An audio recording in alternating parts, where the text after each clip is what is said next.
man goes for a walk in the park. On his walk, he sees two men sitting on a park bench and looking very down. "What's wrong?" he asked them. One of the men looks up at the man and lets out a long sigh. "Take a seat and I'll tell you." Curious, he sits down next to the two men. "The paint's wet," the man says. One day, the wife comes home with a spectacular diamond ring. "Where did you get that ring?" her husband asks. "Well," she replies, "my boss and I played the lottery and we won, so I bought it with my share of the winnings."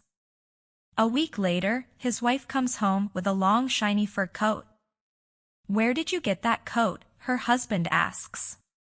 She replies, "My boss and I played the lottery and we won again, so I bought it with my share of the winnings." Another week later, his wife comes home, driving a flaming red Ferrari. You guessed it. Her share of the lottery winnings. That night, the wife asks her husband to run her a nice warm bath while she gets undressed. When she enters the bathroom, she finds that there is barely enough water in the bath to cover the bath plug. "What the phew is this?" she asks her husband. "Well," he replies, "we don't want to get your lottery ticket wet, do we?" A man goes into a bar in the airport and asks the bartender what the password is to their Wi-Fi. Bartender, "You need to buy a drink first." Me, "Okay, I'll have a Coke." Bartender, "Is Pepsi okay?" Me, "Sure." "How much is that?" Bartender, $3. Me, "There you go." "So, what's the Wi-Fi password?" Bartender, "It's you need to buy a drink first." No spaces, all lowercase. A woman is walking through the park when she sees a very attractive man sitting on a park bench. He's reading a book and eating some fruit out of a Tupperware container. Slowly the woman gathers the courage to go ask the man out. So, she walks over and takes a seat next to him on the bench, turns to him and says, "Sorry to bother you. I know this may be a little forward, but I would love to grab coffee with you sometime." Flattered, the man responds, "Sure, but what makes you so certain you and I would get along so well?" "Well," the woman says, "a couple things, actually. I noticed you were wearing an Iron Maiden t-shirt. Iron Maiden are my favorite band of all time. When they went on their reunion tour in 1999, my parents took me to see them in Cleveland. I was 12 years old and it was the first concert I ever went to. I absolutely love Iron Maiden." The man can't believe it. "I saw them play Cleveland in '99. First concert I ever went to on my own. My best friend Jimmy Spitz and I told our parents we were sleeping at each other's houses, snuck out, took a bus into the city and saw them play at the Plain Dealer Pavilion." Naturally, they're both shocked. "If that isn't weird enough," says the woman, "I noticed you're reading Mark Twain.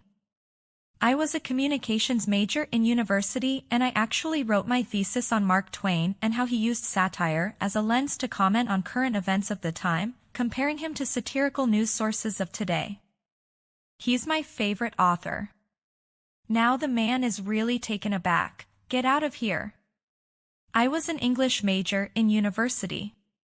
I specialized in 19th century American literature and this is like my fourth or fifth time reading Tom Sawyer. I absolutely love Mark Twain."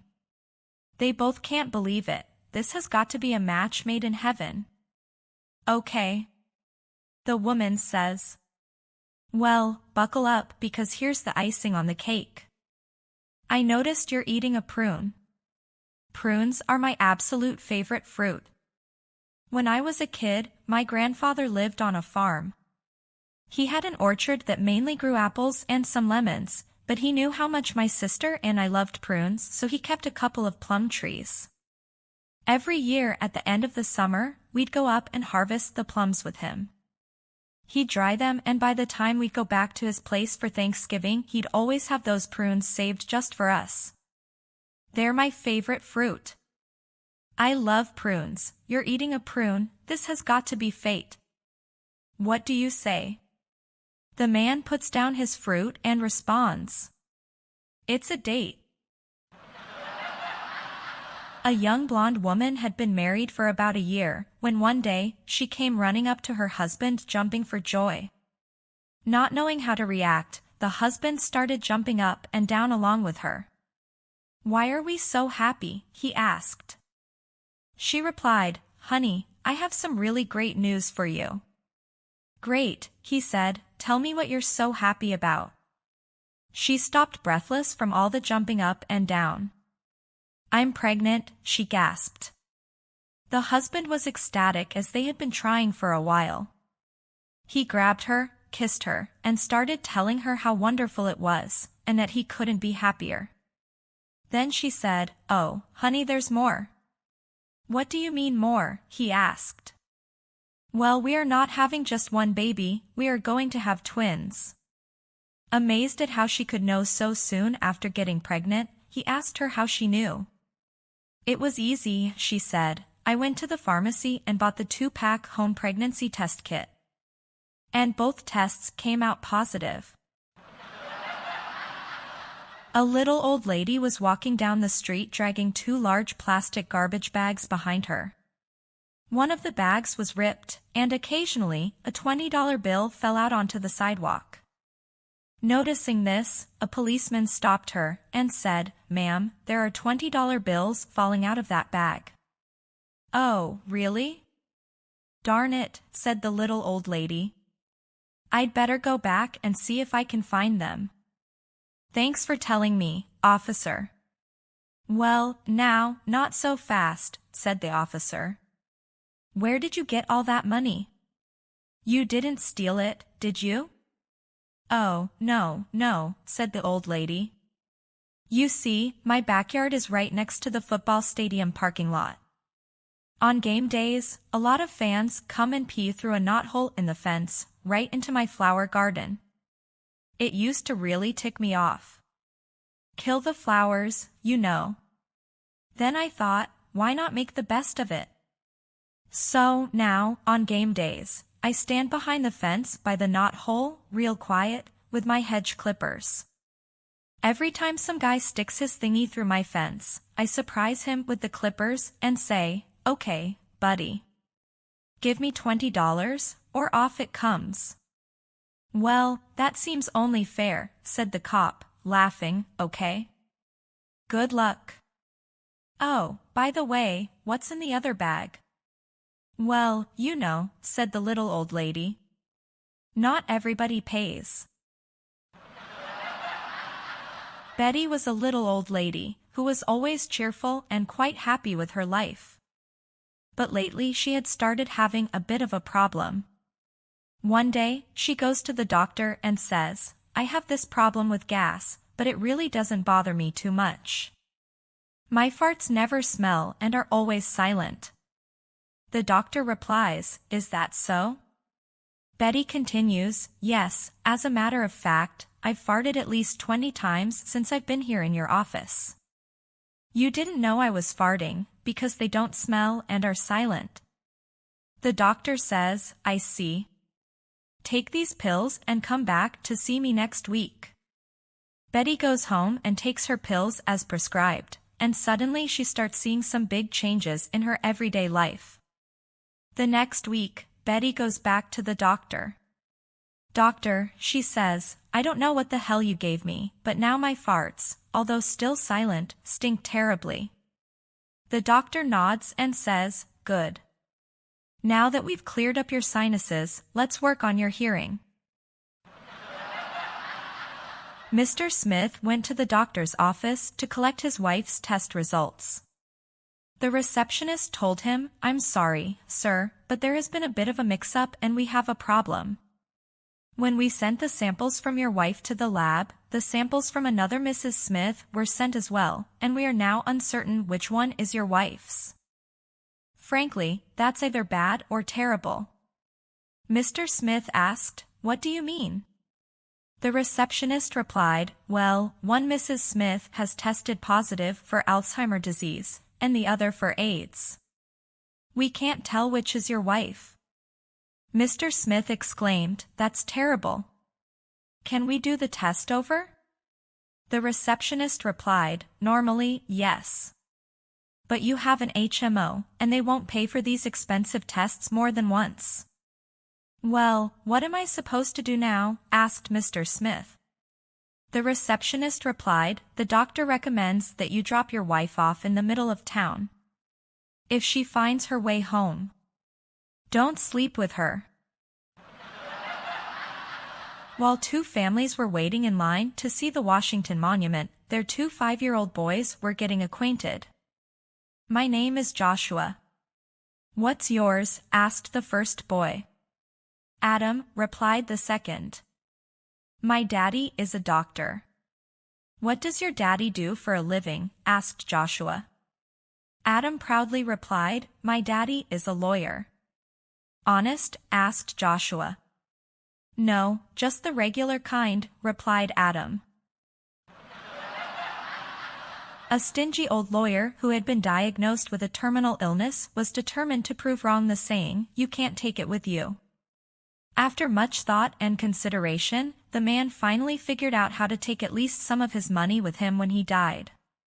He instructed his wife to go to the bank and withdraw enough money to fill 2 pillowcases. He then directed her to take the bags of money to the attic and leave them directly above his bed. His plan: when he passed away, he would reach out and grab the bags on his way to heaven. Several weeks after the funeral, the deceased lawyer's wife, up in the attic cleaning, came upon the 2 pillowcases stuffed with cash. "Oh, that darned old fool," she exclaimed. "I knew he should have had me put the money in the basement." A big city lawyer went duck hunting in rural North Alberta. He shot and dropped a bird, but it fell into a farmer's field on the other side of a fence. As the lawyer climbed over the fence, an elderly farmer drove up on his tractor and asked him what he was doing. The litigator responded, "I shot a duck and it fell in this field, and now I'm going to retrieve it." The old farmer Peter replied, "This is my property, and you are not coming over here." The indignant lawyer said, "I am one of the best trial lawyers in Canada, and, if you don't let me get that duck, I'll sue you and take everything you own." The old farmer smiled and said, "Apparently, you don't know how we settle disputes in Alberta. We settle small disagreements like this with the 3-kick rule." The lawyer asked, "What is the 3-kick rule?" The farmer replied, "Well, because the dispute occurs on my land, I get to go first. I kick you 3 times, and then you kick me 3 times, and so on back and forth until someone gives up." The lawyer quickly thought about the proposed contest and decided that he could easily take the old DGR. He agreed to abide by the local custom. The old farmer slowly climbed down from the tractor and walked up to the attorney. His first kick planted the toe of his heavy steel-toed work boot into the lawyer's groin and dropped him to his knees. His second kick to the midriff sent the lawyer's last meal gushing from his mouth. The lawyer was on all fours when the farmer's third kick to his rear end sent him face first into a fresh W pie. Summoning every bit of his will and remaining strength, the lawyer very slowly managed to get to his feet. Wiping his face with the arm of his jacket, he said, "Okay, you old FR. Now it's my turn." The old farmer smiled and said, "Nah, I give up. You can have the duck." I married Miss Right. I just didn't know her first name was Always. It's not true that married men live longer than single men. It only seems longer. Losing a wife can be hard. In my case, it was almost impossible. A man was complaining to a friend, "I had it all, money, a beautiful house, a big car, the love of a beautiful woman, then, pow. It was all gone." "What happened?" asked the friend. "My wife found out." Wife, let's go out and have some fun tonight. Husband, okay, but if you get home before I do, leave the hallway light on. How many men does it take to open a R? None. It should be opened by the time she brings it to the couch. A man rushes into his house and yells to his wife, Martha, pack up your things. I just won the California lottery. Martha replies, shall I pack for warm weather or cold? The man responds, I don't care. Just so long as you're out of the house by noon. Women will never be equal to men until they can walk down the street bald and still think they are beautiful. I haven't spoken to my wife for 18 months, I don't like to interrupt her.